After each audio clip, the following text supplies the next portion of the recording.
Hey, welcome back. Happy New Year. Can you guys believe it is January? Here we are. We have made it through the holidays. Whew. How y'all feeling, Carrie and Alicia? Glad you are here. We made it. We made it. We made it. Yeah, I am I'm ready to move forward. I'm ready to clean up Christmas, move forward. Take a deep breath. I know. Yeah. Yeah, 2025. Like, I can't even believe that here we are. That sounds crazy to my young self who used to sing, Prince's 1999. Right. I can't even believe that we are in the year of 2025. But I think with this new year, we have decided on a series that is really going to probably shake some things up in some families, but for the better. And I'm glad that we're going to talk about it. You guys, we are going to go deep. We're going to go all the way to the root. This is our goal with this series. It's called It's Complicated. So if you listen to this podcast from here to May, you're going to hear us talking about a lot of complicated things that we have to deal with between grandparents and adult-child relationships. And so today, I just want to talk about, the root. Like, really, so many times we have a blow up, right, with in-laws, with our kids, and there's usually something so much deeper. We know this. I mean, anybody who's been in therapy know that anger is just an emotion that's masking something so much deeper. And so that's what we're going to talk about today. I remember we were adopting a biracial beauty, and her name is Phoebe. And Phoebe came to us at the age of 2, and my Sarah had prayed for a baby sister. And I had said, listen, God's just going to have to drop it in our lap because I am done. I am exhausted of babies. And when you're praying, pray that it's not a baby. Pray that it's at least a 2-year-old because I can't do the baby phase anymore. We got a phone call for this little girl who literally was 2. She was turning 2 in 2 days. And so we took in this sweet, precious Phoebe, and you girls know this story. But what you may not know is that when we did, my father had a fit. It's horrific to think about, and it's embarrassing to admit. But my father, it brings me tears. I don't even want to repeat what he said. He said some horrific things. I'm not going to repeat it because it just isn't necessary. Because that my daughter was biracial. And he wrote me a letter that broke my heart and severed our relationship for a while because I chose, of course, my daughter and said, I'm so sorry, but if you cannot accept this one child, you cannot be in the lives of any of these children, and had to draw a hard boundary. And the funny thing was that this little girl loved my dad. And anytime she would see my dad, he would try to ignore her, if I'm being real honest. My dad wouldn't even acknowledge her. And she ran up to him, Paul, ran up and grabbed him and kissed him and climbed in his lap and wore him down. And it was a beautiful thing in the end. But what I had to realize is that was not about me. That was not even about my daughter. That was a much deeper issue for my dad growing up in South Alabama. In a very racist time. He had a core belief about people that was so far from anything I could imagine and believe. It bothered me so much that my dad believed this way, and yet he did truly believe this way.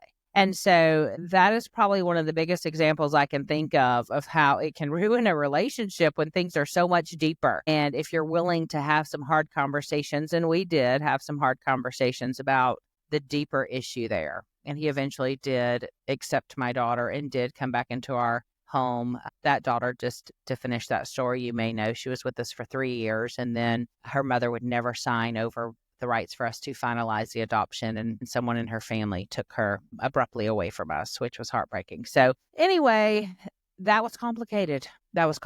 Do you have a story, Carrie or Alicia, of something like that? You initially responded and then you could settle and go, okay, this is complicated. This is so much deeper than me and this issue. Carrie, you go. Do you have anything that you can think of? Yeah, we're definitely getting into some complicated things. So in our family, and this is one of the reasons why we're doing this, is there's secrets, and there's secrets from my childhood as things I don't even know now. And when some of us tried to bring out some of those secrets, it affected some relationships because people were uncomfortable with that. So that affected, and it's still that today, but I chose to, just understand that it's more complicated than I know, and to have the kind of relationship with, and this is my parents, my mom and my stepdad, have the relationship with them that I can have, even though it is complicated. So what does that look like now? We Yes. didn't talk for years, probably 5 years. I didn't talk to my mom and stepdad, and he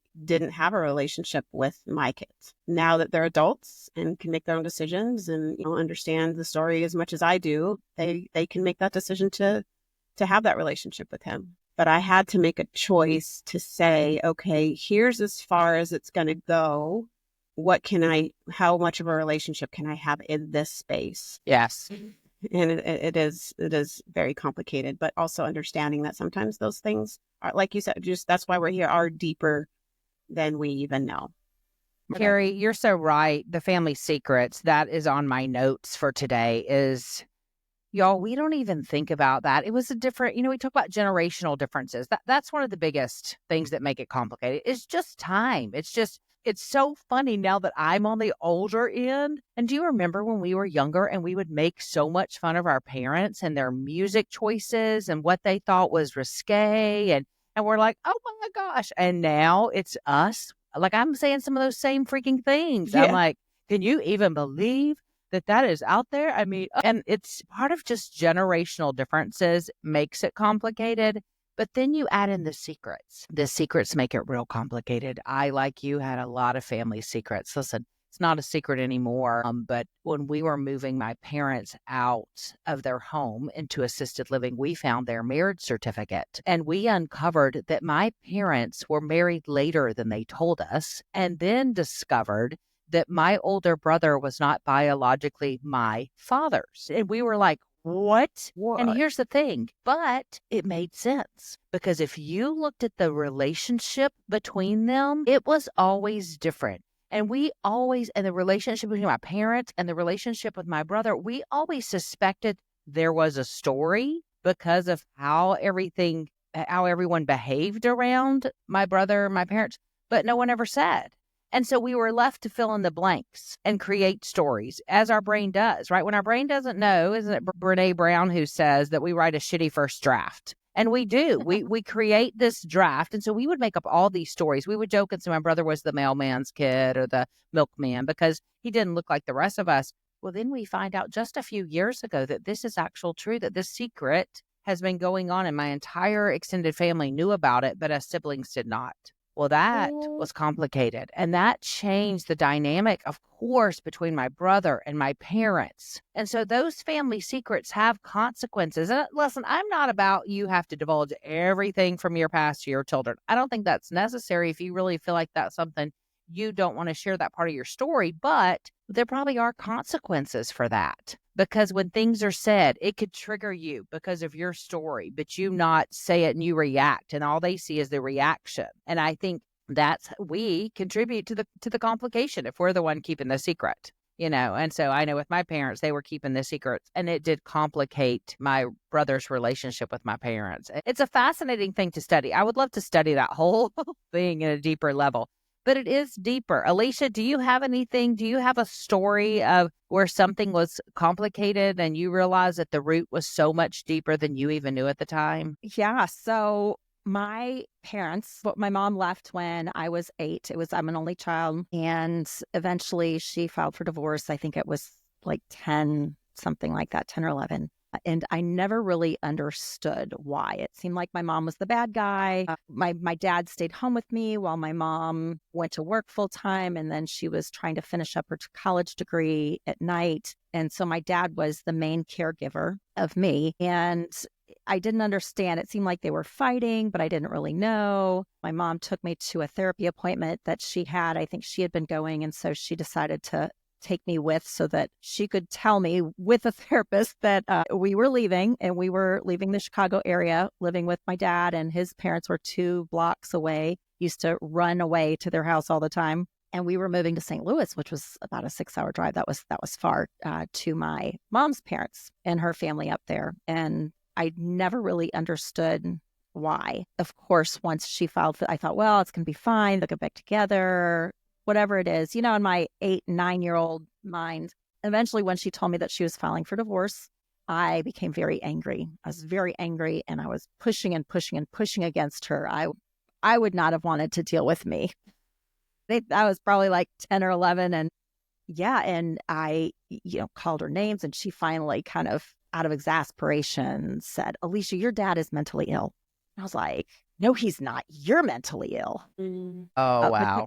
kind of opened the door for me. And, at that age, when I was younger, I had no idea what was going on behind the scenes, and so that kind of opened up a whole new area that I didn't even know was there. Couldn't even comprehend what that would have meant if I was younger. Sure. I think by the time we had this fight, I was probably around 12 or so. And I was still going to visit my dad every summer, Christmas, Easter. By the time I was 11, he had moved down to the Florida Keys. So, which everybody's like, oh, that's so awesome. Y'all, they didn't have air conditioning down there. So just put that little token in there about The how girl hot was it sweating. was. Spent a lot of time in the water.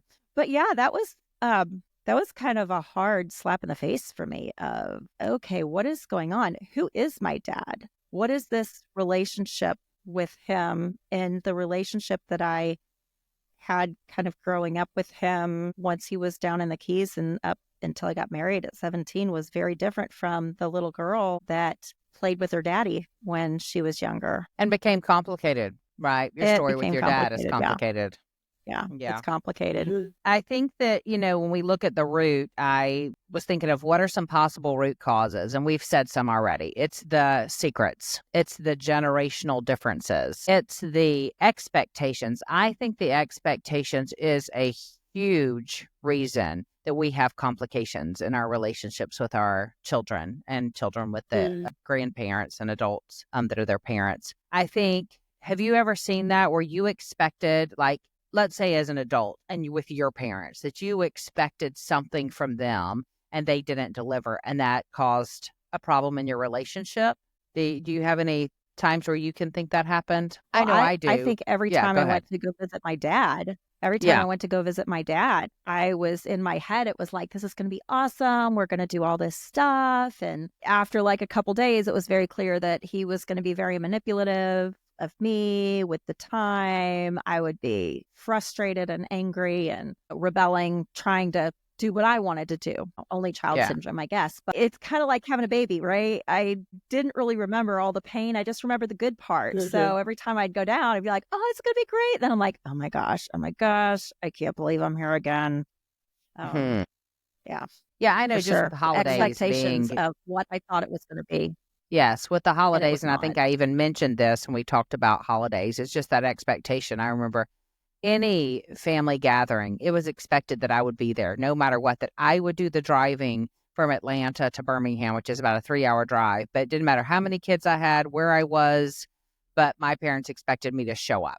And that became just a point of contention for us, because I was like, okay, I'm raising all these babies. You come to me to visit. Like, it's two of you. You don't have any children at home. So that was always a big issue, with their expectation of, oh, you just come. You bring the kids and you come to us. And I'd be like, finally, I had to do the next thing I was right is boundaries. Lack of boundaries causes so many issues. Carrie, do you have a story of expectations or boundaries that as an adult cause with your own family? That I caused No, with my that if family? they had, no, that caused issues, that, I mean, their expectations or your expectations or lack of boundaries. Can you think of a specific situation that an issue, arose because of one of those two things? Either the expectations were not met or someone had not set boundaries.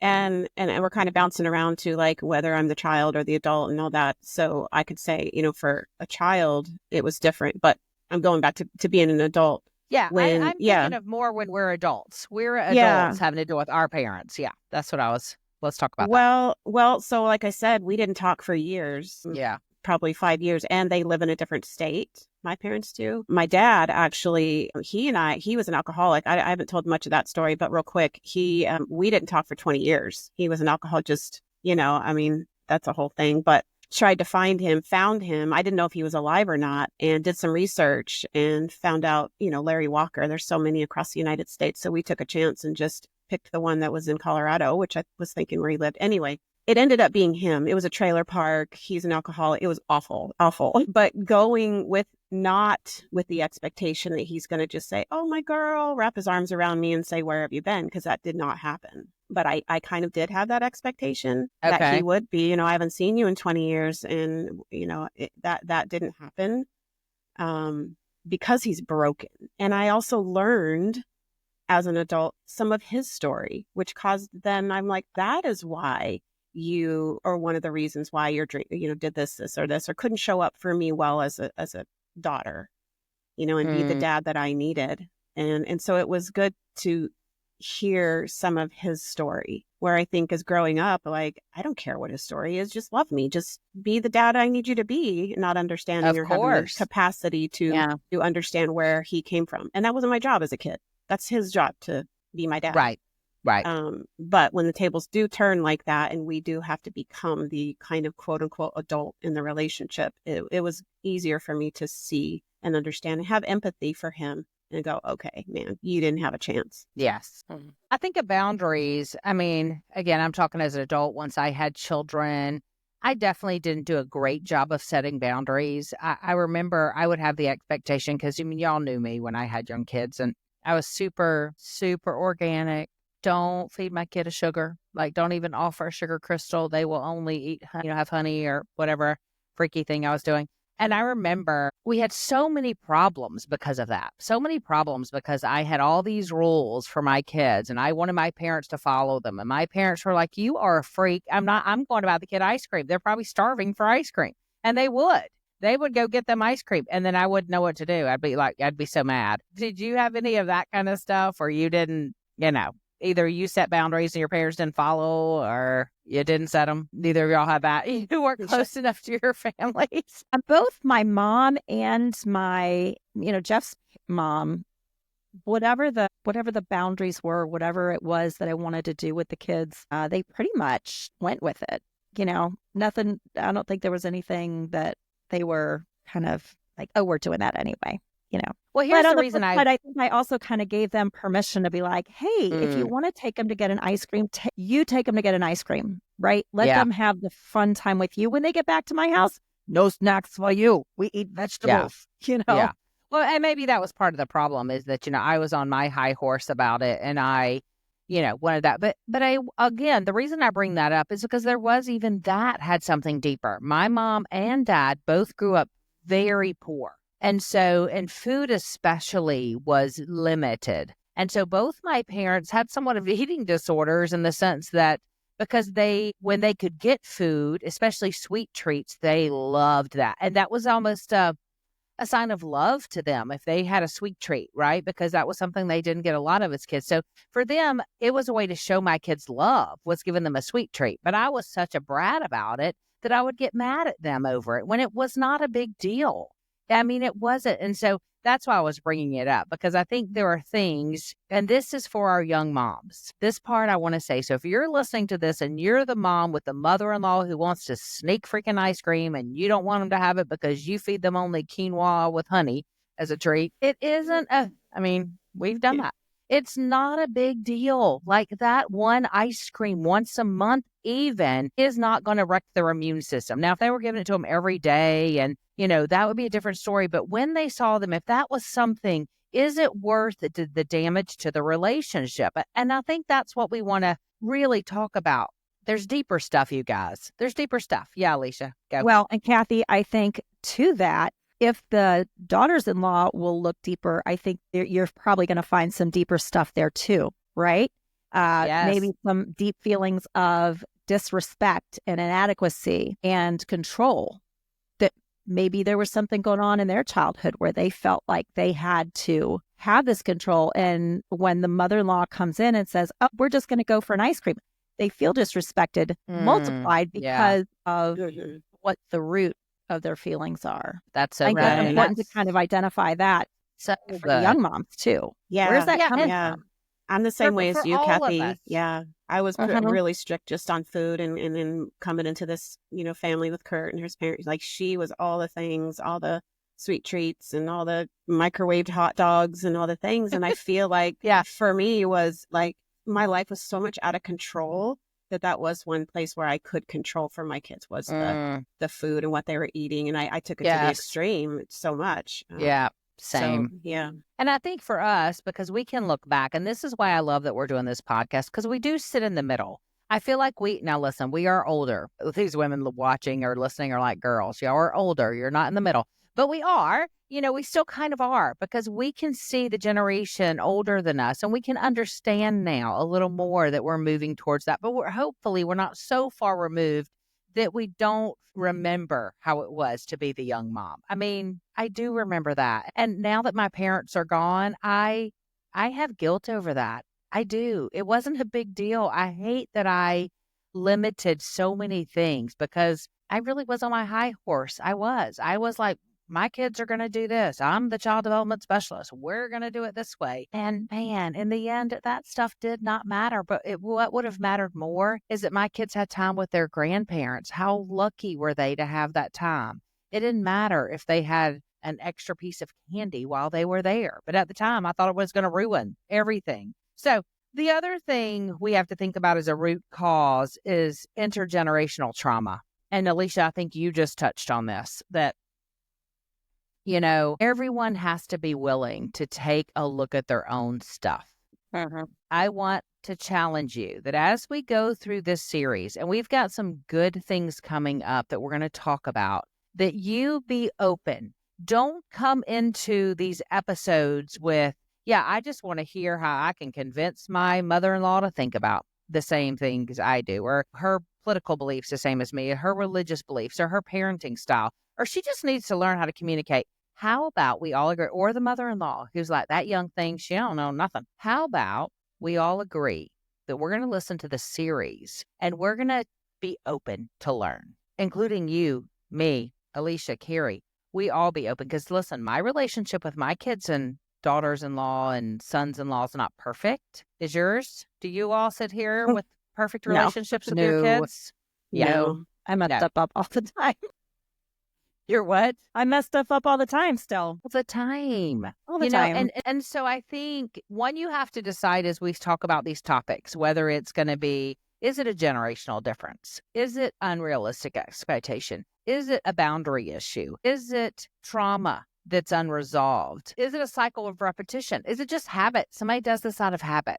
So think about all these reasons behind the junk that's going on, whatever the junk is. And then you have to decide, is it worth dealing with?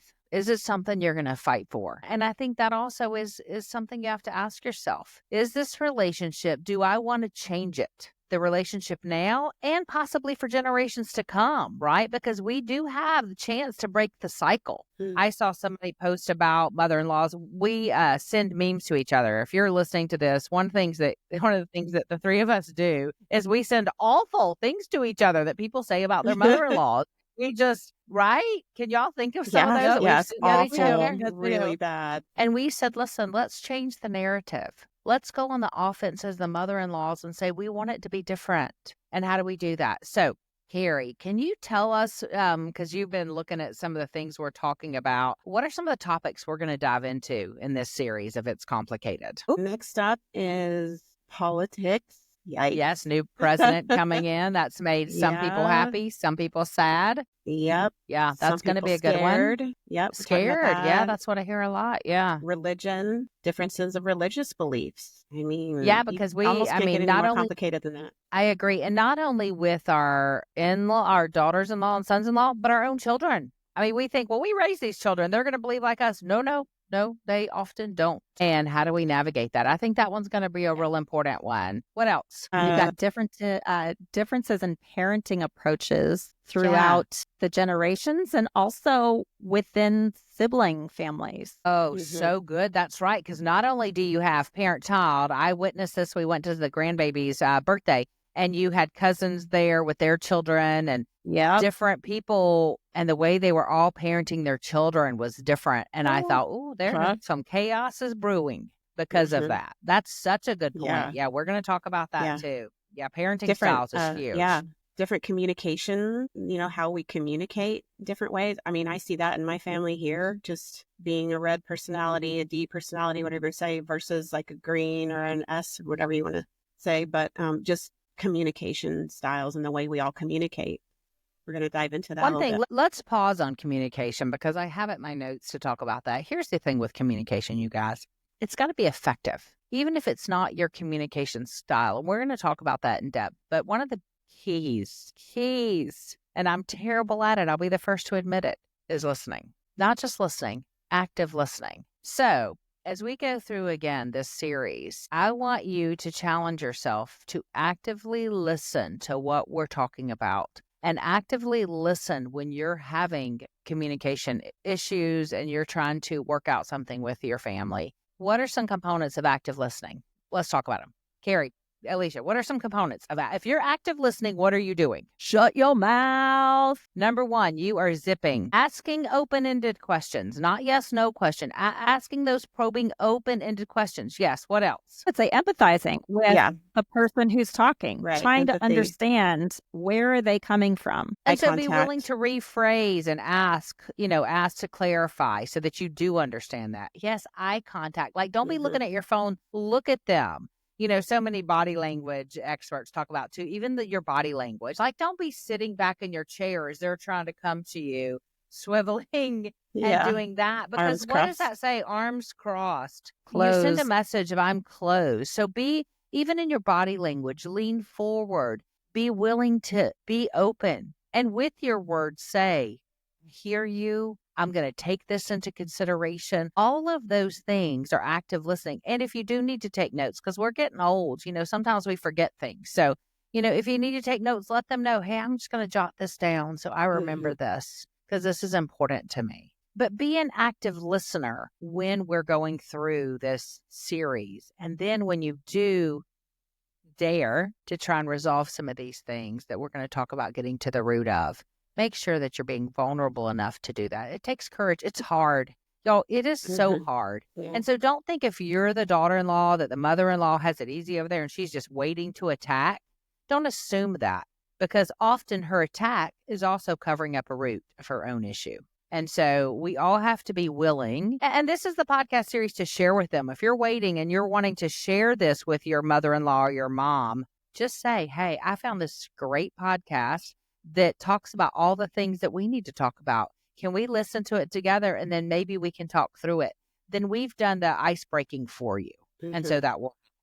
Lastly, I just want to bring up before we close this one too, is don't be afraid to seek professional help. Absolutely. Any experience? Have you two ever done that? Gone to talk to someone about these relationships? Yeah.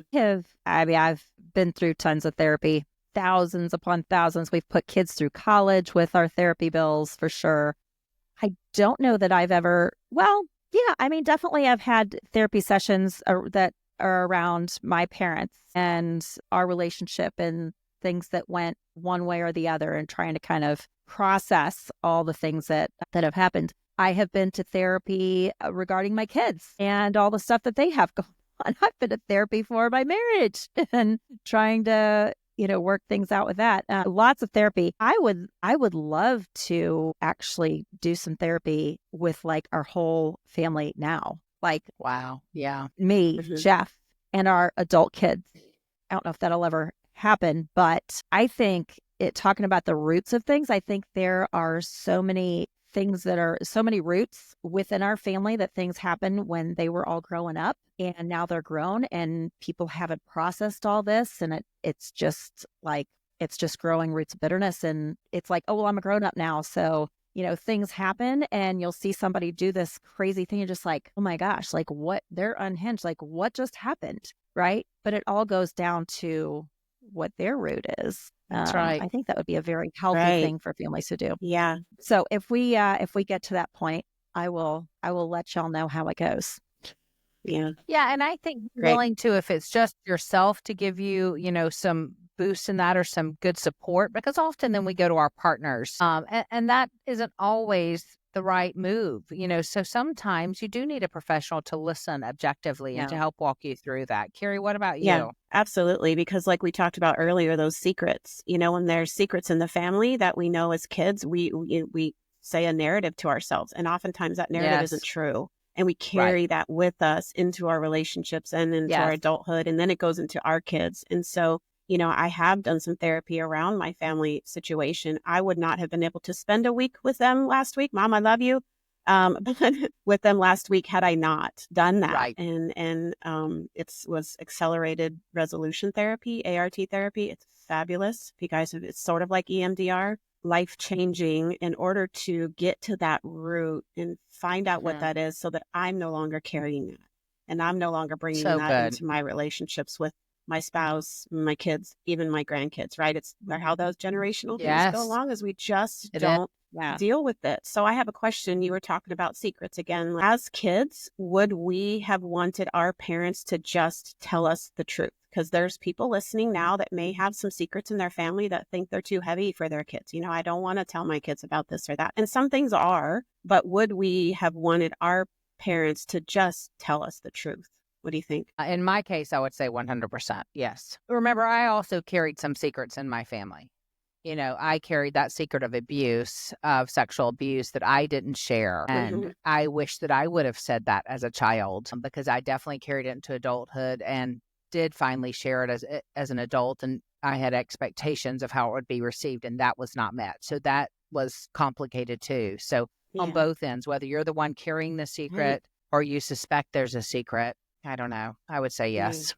Yeah. What about you, Alicia? Do I wish that my parents would have told me the secrets that were on some levels? I feel like there still are some secrets that I don't know. No, Yeah. I don't know what they are. Me too. They don't have any interest in telling me. Nobody really knows what the secrets are. Yeah. It's frustrating because that affects my relationship with my aunts, my uncles, cousins. But so yeah, I would love for that to just be brought up and just worked out. I think it's almost kind of like a wound, like the proverbial wound, and it closes up. And if you don't clean it out, it just festers. And then you've got this big abscess with all this pus inside, and it's just buried inside. And we think we can ignore it and not pay attention to it. And it's just you gonna can pretend go to away. ignore it when you don't deal with it. But then what happens is it just oozes out of you. It can't help but do that because now it's part of you. You haven't allowed that to release. And so now it comes out wherever it can. Anytime you touch on that, you think of like a sore or something, broken, and you touch it and it hurts, right? So anytime somebody says something that remotely resembles what's part of that injury, it hurts more. It's exponentially more painful to you. And nobody really understands that. Why because therapy? you're not, Hey, listen, that's why we're doing this. back to therapy. Yeah. That's why we're doing this series. So we're going to wrap it up because, it's going to be a lot of deep conversations coming up next week. Like we said, we're talking about politics, getting ready to have the new president take over. So we're going to talk about that. I hope you will join us. Alicia, you want to close us out? Can you think of a small deposit that people can do to make into their relationship? I've got something if you don't. I know I put you on the spot, but you're so good at the small deposits. Ooh. So if you don't have someone, I have one. But do you have something? Deposit. You know what? It's January. And I know people are all about New Year's resolutions. I'm not really about that. I am a huge goal setter, though. And I will set goals. I challenge you guys to make one of your goals this year to show up, do something kind for your mother-in-law or your daughter-in-law. I know that is the small deposit, right? But that's my New Year's, maybe just once a week, right? Maybe it's a small little note that you put a sticky note on their car if you live close, or you send them a text, or oh my gosh, like mothers-in-law, are y'all still writing cards? My mom is still a card giver. Send that girl a card. Let her get it in the mail. Funny. Old school. She'll be like, what is that? I just went to Target and I saw these cute cards that say hello, friend. And I picked up some just to send cards out to people as just a reminder that I love them. So I love that. I'm going to do that. The other thing I was thinking too is maybe spend some time journaling between now and next week. Journal and reflect on your own stuff. Be honest with yourself. Even if you don't share it with anybody else, just spend a few minutes journaling Maybe ask yourself, what are some traumas I have? What are some expectations I have? What are some ways I've not set boundaries or I've set them too strict? What are some things that I'm going to be open about? And just, I think that's making a small deposit in the relationship by being willing to be honest with yourself. Yeah. So, Carrie, any last words as we close No. out this one? I mean, that is really, really good. This self-reflection Yeah. and figuring out where we're at and seeing where we're at. I love that. Yeah. Yeah. All right, you guys. Hey, I hope you will join us on this journey with this series. It is complicated, but we are all still learning and we are all still in it together. We're so glad you're here.